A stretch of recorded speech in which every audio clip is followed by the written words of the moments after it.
Hey guys, today we are going to talk about citing your sources properly. It's really important to properly cite your sources because otherwise your readers don't know where you're getting your information, and that can lead to plagiarism, which is a huge issue if you're stealing someone else's work, whether you meant to or not. So it's very important to properly cite your sources so you can avoid stealing other people's work or ideas. First off, you can see I've opened up my little example paper here. I already put in my intro paragraph because that's how far we've gotten. I'm using the Titanic in our passenger essay, but you can use these same things for any essay you're doing to help you to cite things properly. So I'm pretending that I was given Molly Brown or Margaret Tobin Brown as my person. And so I already have my intro paragraph and I put my thesis in here, so you know that's who I'm talking about. So now I have to go and I have to find some evidence. So I went ahead and Google searched her name, and this is what came up. So we're saying I don't want to start with Wikipedia, even though that can be a good source of information. It's just too easy to change, so we want to start with some other ones first. A lot of you guys are using this encyclopediatitanica.org. It's a good source, so we're going to go ahead and go there first. Go ahead and click on it. The internet's been a little slow today. Okay, so there we've got her, Margaret or Molly Brown. And let's say that we wanted to start out with something about her life. So we see here that Molly Brown, Margaret, was born on 18th July, 1867 in Missouri. And these are her parents who are Irish immigrants. So let's say that you're like, oh yes, this is perfect, this is exactly what I need. And you're like, I want to use a direct quotation. Remember that a direct quotation means that you're taking exactly what the author says and you are going to put that into your paper. Now there's nothing wrong with that as long as you give them credit, and that's why citing your sources is so important. So let's say I wanted to use, because this whole paragraph is one sentence, I want to use this whole sentence. So I went ahead and I highlighted it, I right-clicked, and I copied it. So now I've got it, and I'm like, oh yes, I'm going to put this in my paper. Is it okay to copy and paste it? Hopefully you're saying no, because you're exactly right. We can't just go Control-V, so paste it, and go, oh, yep, I'm good. Right? Because we were missing our entire citation. Plus, you can tell from like this and this, we know that this isn't your words. So if I were doing this, I would go ahead and erase these, because these aren't important to what I'm writing. The first thing we need, because this does not belong to us, so we took it directly from somewhere else. We need quotations. These quotations going exactly around the words show us that these words are not yours. And remember, this is totally fine to use someone else's words. It's not bad as long as you give them credit. So the little print, these here show us that this is someone else's work. Now, it's not enough to just say, hey, this isn't mine. You have to give the right source credit. And it's important to do this when you first find your evidence. Otherwise, you're going to forget where you got it from, especially if you're using multiple websites. It's important to use multiple websites, and we'll get into that later on. But in order to give them proper credit, we have to go back to the website. The very first thing you're going to look for is an author. So if we came to the top of the page, you're not really seeing an author. Right? There's no author. We see the title of the page right here. But we don't see any authors. So we're going to go ahead and I'm going to quick scroll down to the bottom of the page. All the way down. We're looking for authors. They're usually at the top or the bottom of the page. Now we're into comments, so that's not good. We see some credits, but we don't know if these are the authors or just people they talk to. So we're going to go, there's no exact author for this. So if there's no author, what you're going to do is you're going to use the title of the page. In this case, it's Encyclopedia Titanica. So you're going to go ahead and remember that, or copy and paste it. And you're going to put it inside of two parentheses. So, Encyclopedia Titanica. Oh gosh, I can't spell and talk at the same time.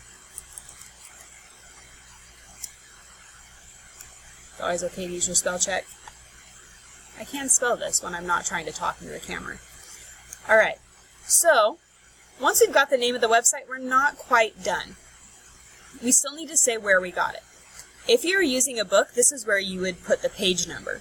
But since this isn't a book and we're doing everything online, we're going to use the paragraph number. So this is the very first paragraph. So in our essay, we're going to go ahead and put a 1 to show us that that is the first paragraph. So right here is the name of the website, and here is the paragraph number. Shows us where you got your information. And remember that this, if there was an author, you would not put the page number and you would put the author's last name instead. And I'm going to show you an example of that in just a little bit. After this, you would elaborate, and it's important to remember, keep this in your mind. Your evidence should always be shorter than your elaboration. Say that again. Your evidence, so this, should be shorter than your elaboration, which is your own words. So, if I was going to elaborate on this, I might say that Molly Brown grew up in humble circumstances.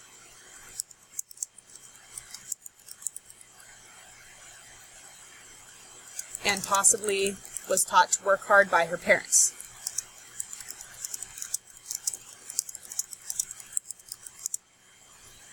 If this was my actual essay, I would need to add at least one more sentence because this is one sentence. So it cannot be shorter than your evidence.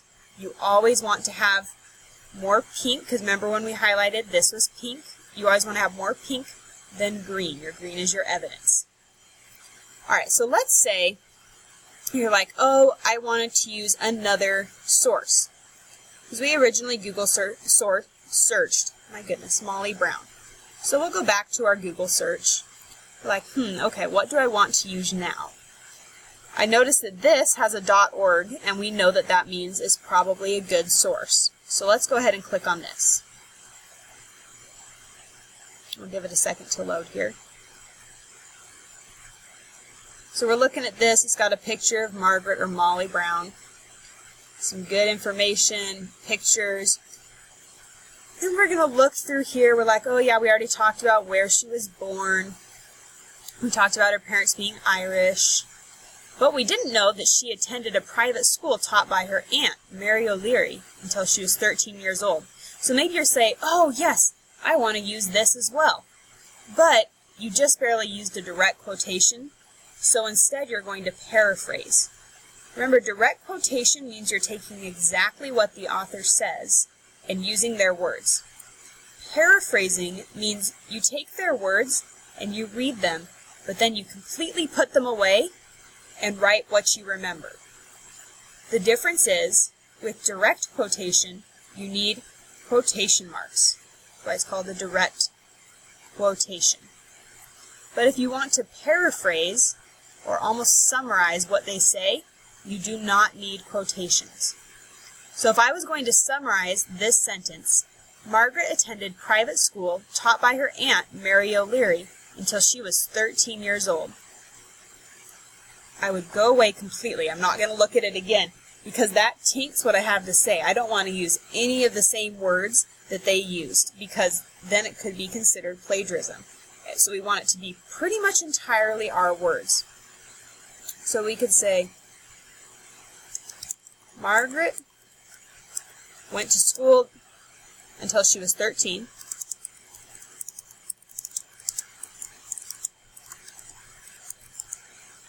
We can say the school was taught by her aunt. Oh, maybe we forgot her name, so we'll go back and say, oh, her name is Mary O'Leary. Her Aunt Mary O'Leary. I have to go back and check the spelling. Oh, yep, we're good. It's okay to go back to search names and dates. So now that we've paraphrased, is it okay to leave it like that? Hopefully you're saying no, because even though it's your words now, the information still belongs to this author. So, because you got the information from somewhere else, you still need to cite it. So, we're going to look, because remember, we don't want to wait until the very end to cite our sources, because then we might forgot that this is where we got it from. So we're going to go cite, so we're looking for an author. Seeing lots of pictures, but no author. No author. So we're going to go all the way to the bottom. Oh, look, text and research by Kimberly Harper. Okay, so this means, text and research means that she's the one that wrote it. So we're like, oh good, Kimberly Harper wrote it. So we're going to come back into here, and we're going to take the last name of our author, Harper, and put it inside our quotations. Harper.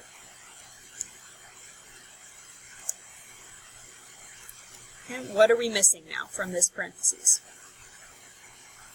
Hopefully you're saying a page number, because you would be exactly right, or in this case it would be a paragraph number. So we'll go back to the top.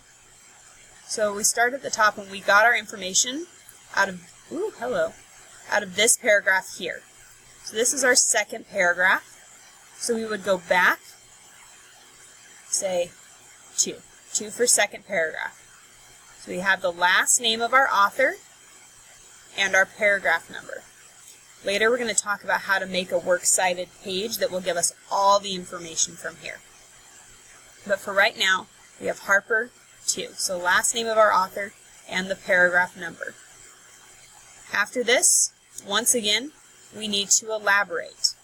So maybe you're looking at this and you're going, wow, that means that I would be done with school this year.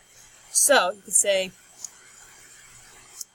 she went to school for a lot less time than students in our age would go to school.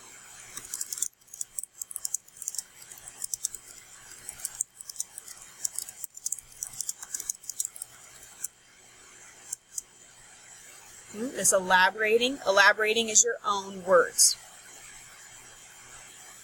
We do need more because we have 2 sentences, 1, 2, of elaboration, which means we need, of evidence, which means we need at least 3 sentences of elaboration.